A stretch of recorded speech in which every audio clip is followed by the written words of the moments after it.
No one wanted her on the team, not the coach, not the players, not even the crowd. She was too slow, too fragile, and in their words, too much of a risk. She showed up with a prosthetic leg and a quiet stare. No fancy gear, no hype, just one burning question. Will you let me try? They didn't clap. They didn't cheer. They benched her. But what they didn't know was that Camila Reyes wasn't here to sit. She was here to change the game. And when the team faced elimination, with everything on the line, it wasn't their top scorer who saved the day.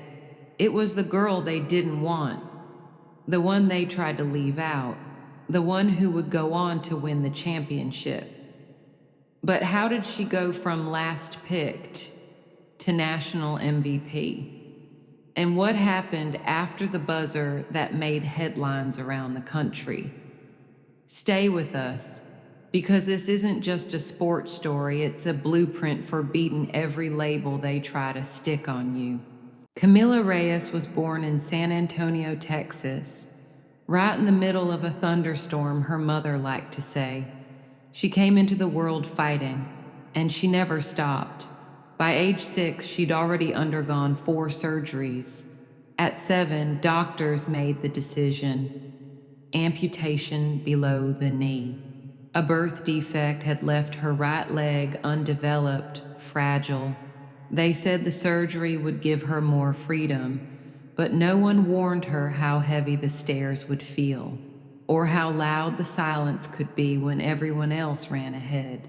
Her older brothers played basketball at the park every weekend. Camila watched from a plastic lawn chair, prosthetic resting awkwardly on the grass. But one day she stood up, wobbly, unsteady, determined, and without a word she asked for the ball. Her brothers hesitated, then tossed it her way, and she missed, again and again, until she didn't. She practiced until her hands blistered, until the sun dipped behind the power lines. There were no coaches, no teammates, just her shadow and the sound of rubber slap in concrete. By middle school, she dreamed of trying out for the team. But every time she reached for the sign-up form, doubt crept in. Would they laugh? Would they even let her try? In 9th grade, she finally walked into the gym.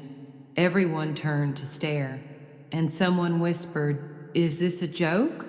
She didn't flinch. She just tied her shoelaces tighter. And what happened over the next 3 months would flip that entire gym's opinion upside down. But before that, Camila would have to face something even tougher than tryouts. A team that didn't want her. The gym smelled like sweat and sneakers.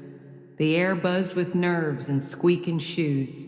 Camila stood alone near the bleachers, prosthetic foot tapping the polished floor. She could hear the laughter, even when they tried to whisper. Is she serious? She'll never keep up. She'll slow the drills. The coach didn't say much, just raised an eyebrow and clipped a number to her shirt. Tryouts began. Suicides. Passing drills. 3-on-3s. Camila wasn't the fastest. She stumbled. She fell. Once, her prosthetic slipped and she landed hard, right in front of everyone. A few players winced, a few smirked. Nobody offered a hand.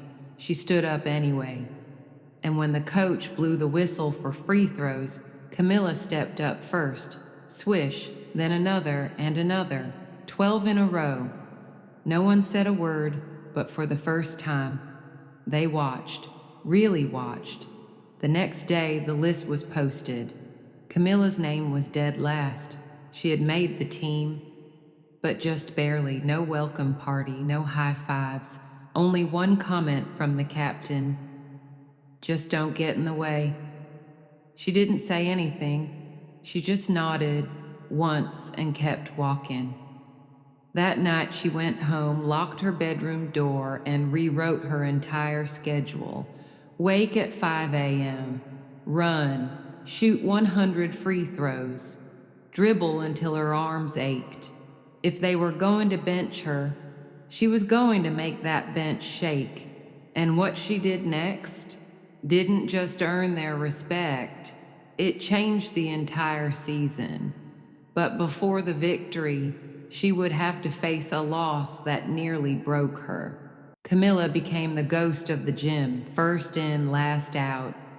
While others laughed in the locker room, she was still on the court, running drills, practicing footwork, studying her own missed shots on grainy phone footage. She knew she wasn't the strongest, she wasn't the tallest, but she had something they didn't, a reason.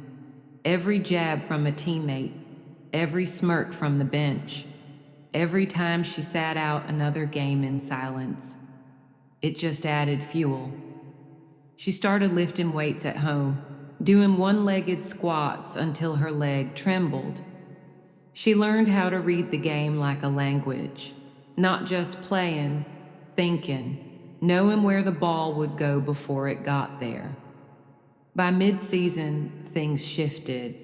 Camila was no longer the weakest link. In practice, she began stealing passes. Her layups landed. She broke down defenders twice her size with lightning footwork and ruthless focus. The assistant coach pulled her aside one evening. "You've got grit, Reyes. That's not something we can teach." 1 week later, the starting point guard sprained her ankle. The team was 3 days away from a critical conference game. Everyone looked around the gym, waiting to see who the coach would call up. And then, "Camila, you're starting." No one said a word. The captain raised an eyebrow but said nothing. Game day. The bleachers were packed. Camila's hands shook as she laced up her sneakers. She took the court, heart pounding, crowd buzzing. The first play, she fumbled the ball. Turnover, groans from the stands. But the second play, she blocked a shot. Third play, assist. Fourth, steal and fast break. By halftime, the crowd knew her name. By the final buzzer, they were chanting it. That game wasn't just a win, it was a shift in power. The team couldn't ignore her anymore, but with every step forward came whispers of doubt, jealousy, and something she didn't see coming. A challenge far greater than the court. Because just when it seemed like she'd earned her place, fate would test whether she could keep it. Camila's rise didn't sit well with everyone. Whispers began in the locker room. "She's just a token. Coach only plays her for PR." She got lucky. One teammate even accidentally elbowed her during a drill, hard enough to leave a bruise. Camila didn't flinch, didn't report it. She just kept showing up. But the real blow came weeks later, during the regional semifinals, fourth quarter, tight game. Camila planted her foot, and her prosthetic buckled. She crashed to the floor, hard. The whole gym fell silent. Medics rushed over. Her teammates stood frozen. The referee signaled for a substitution. Camila looked up at the coach, eyes burning. "I'm not done." She adjusted the socket herself, right there on the floor, then stood, limped to the free throw line, and took the shot. Swish. The crowd went wild, but inside, Camila felt something worse than pain. Doubt. Her leg wasn't holding up, and without it, how could she keep going? Her parents offered to pull her from the season. Her physical therapist said she needed weeks of rest, but Camila had already decided she wasn't going to quit, not now, not when the championship was one game away, so she taped it, reinforced it, practiced in secret, and when game day came, the national championship, Camila stepped onto the court with fire in her eyes and pain in every step. The opposing team was undefeated, bigger, faster.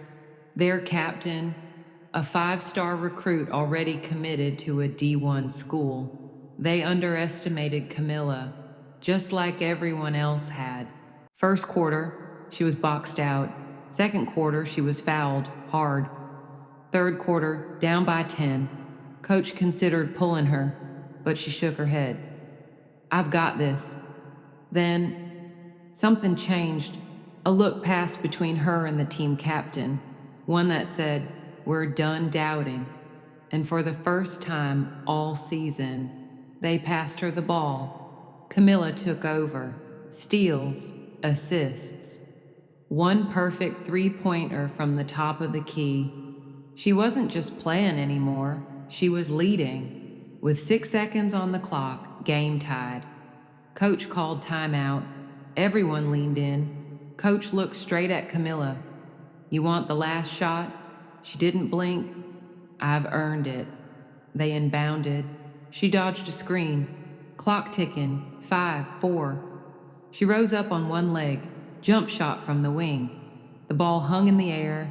Time seemed to stop. And then, net. The buzzer rang. Camila dropped to the court, not in pain, in disbelief. The crowd erupted. Her teammates rushed her. For the first time, they didn't see her prosthetic. They saw a champion.